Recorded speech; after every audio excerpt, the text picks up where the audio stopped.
तो आप सभी मित्रों को हम दोनों की ओर से नर्मदे हर। नर्मदे हर। तो हमारी ये नर्मदा परिक्रमा विगत 2.5 महीने से बहुत अच्छे से चल रही है और आप सभी लोग हमें बहुत ज़्यादा प्रेम और स्नेह कर रहे हैं, बहुत प्रेम लौटा रहे हैं। इसके लिए आप सभी का बहुत बहुत आभार। बहुत कमेंट आते हैं, आप लोग हमें बोलते रहते हैं कि आपने हमें मैया के सच्चे दर्शन करवाए हैं और इस परिक्रमा में आभास करवाया है कि मैया क्या होती है, कैसी परिक्रमा होती है। और बहुत त्याग किया है आपने, बहुत सारे सम्माननीय शब्दों से आप मुझे संबोधित करते हो। तो आज मैं आपको एक बहुत बड़ी बात बताने जा रहा हूँ।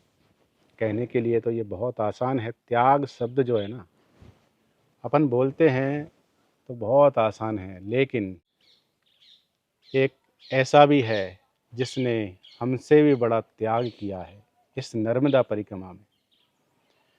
हमने जब इस परिक्रमा को करने का विचार किया तो हमारे मन में कभी ये नहीं आया कि ऐसा भी हो सकता है क्या। और अब ये परिक्रमा करीब करीब 2.5 महीने की हो चुकी है, तब जाके हमारे हृदय में एक बात आ रही है और एक अपने आप से अपराध बोध हो रहा है।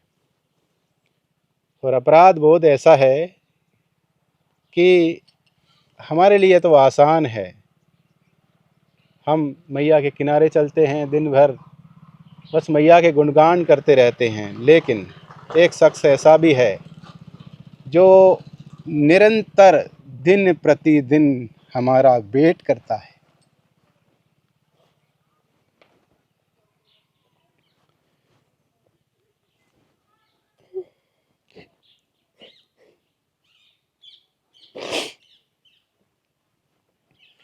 इस परिक्रमा में सबसे बड़ा त्याग उसी ने किया है। हालांकि इससे पहले हमने 12 ज्योतिर्लिंग 4 धाम यात्रा में भी उसको बहुत छोड़ा, लेकिन अब हम लोग जब इधर आए हैं और इतने दिन हो जाने के बाद हमें उसकी याद आ रही है। जब आप लोग त्याग त्याग की बात करते हो, कहते हो कि आपने बहुत कुछ किया है, आप कितनी कठिन तपस्या कर रहे हैं, तो हमारे जैसे हजारों लाखों परिक्रमावासी हैं जो मैया की परिक्रमा कर रहे हैं। हम ही नहीं हैं, हमारे जैसे बहुत हैं जो हमसे भी ज़्यादा तप करते हैं। हमने बस केवल वही त्याग किया है, उसको छोड़ने का। उसने छोटे से बहुत ज़्यादा अभाव सहा है हमारा। और इस परिक्रमा के लिए हम अपराध बोध से ग्रसित हैं कि मैया तूने मुझे उसका आभास क्यों करवाया, पूरी परिक्रमा में नहीं करवाया लेकिन इधर क्यों करवाया। सबसे बड़ा त्याग उसी ने किया है, सबसे बड़ा। हम तो बड़े हैं, सहन कर सकते हैं, लेकिन वो दिन प्रतिदिन सोचता होगा कि मेरे मम्मी पापा ऐसा क्या है कि मेरे साथ नहीं रहते,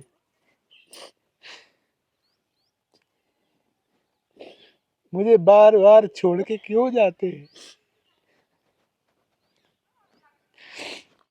तो आज वही मुझे याद आ रहा है बहुत ज़्यादा। कल से, परसों से मैं हृदय को डांटने की बहुत कोशिश कर रहा हूँ। मेरी हर एक छोटी बड़ी भावनाएं आपके साथ जुड़ी रहती हैं, तो मैंने सोचा क्यों ना ये भी आपको बताया जाए कि भैया हम नहीं हैं इतने बड़े त्यागी। सबसे बड़ा त्यागी तो मेरा राघव है। वो कैसे रहता होगा हमारे बिना। हालांकि घर पे परिवार है, उसकी दादी है, चाचा चाची, भाई बहन सब हैं। वो सोचता होगा कब होगी इनकी परिक्रमा पूरी, कब आएंगे ये घर पे।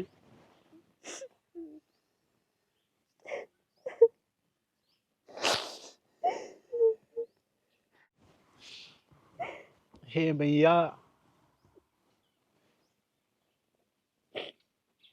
पापों से मुक्ति के लिए हम तेरे दरबार में आए हैं। कहीं ऐसा ना हो कि हमने ये एक अलग से पाप कर दिया है, ऐसा हमें लगता है। मैया का ध्यान करते हैं तो सब ध्यान छूट जाते हैं, लेकिन वो किसका ध्यान करता होगा? धीरे धीरे वो हमसे दूर ना हो जाए, ये हमें डर लगता है। अगर वो हमें भूल गया तो वो हमारी असली सज़ा होगी। हमें उसकी सज़ा मिलनी भी चाहिए, क्योंकि हमने ये किया है। जब 12 ज्योतिर्लिंग यात्रा पे जाते थे तो 15 दिन में ही उसकी याद आ जाती थी, लेकिन जब इधर आए हैं तो 1.5-2 महीने और 2.5 महीने चलने के बाद उसका एहसास हो रहा है। अब वो चलने नहीं दे रहा है, पल पल पे मेरे आंखों के आगे वो ही आता है। एक दिन सपने में आया था, कुछ दिन पहले मैंने आपको बताया था। वो हमें दक्षिणा दे रहा था कि पापा, आप हमें छोड़ के वैरागी हो गए, सन्यासी हो गए, तो ये मेरे ओर से दक्षिणा लीजिए। 105 रुपये उसने मुझे दिए थे। तो उसका जरा सा जिक्र मैंने किया था, अपने आप को डांट लिया था, लेकिन अब नहीं डांट पा रहा हूं मैं। हे मैया, कैसे परिक्रमा होगी बाकी? मेरी नर्मदा मैया, बस इतनी कृपा करना कि उसको हमारी याद ना आए। हम तो जैसे तैसे भोली मैया के शरण में, ये मैया जो साक्षात एक देवी स्वरूप है, साक्षात माँ है, और वो भी समझती है कि माँ की भावना क्या होती है।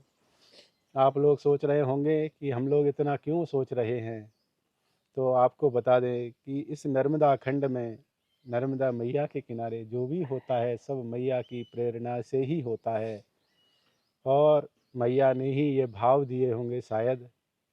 हमने सोचा था कि परिक्रमा में वो आएगा एक बार। जब हम लोग परिक्रमा उठा रहे थे, घर से निकल रहे थे, तो इनका कहना था कि परिक्रमा में मैं उससे 3-4 बार मिलूंगी,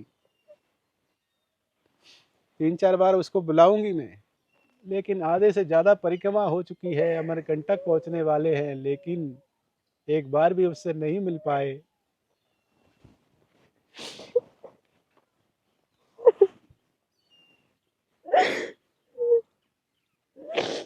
मैया ने हमारे भाग्य ही ऐसे बनाए हैं। त्यागी तो मेरा राघव है, बस मेरा रघु है, जो उसने इतना त्याग सहा है।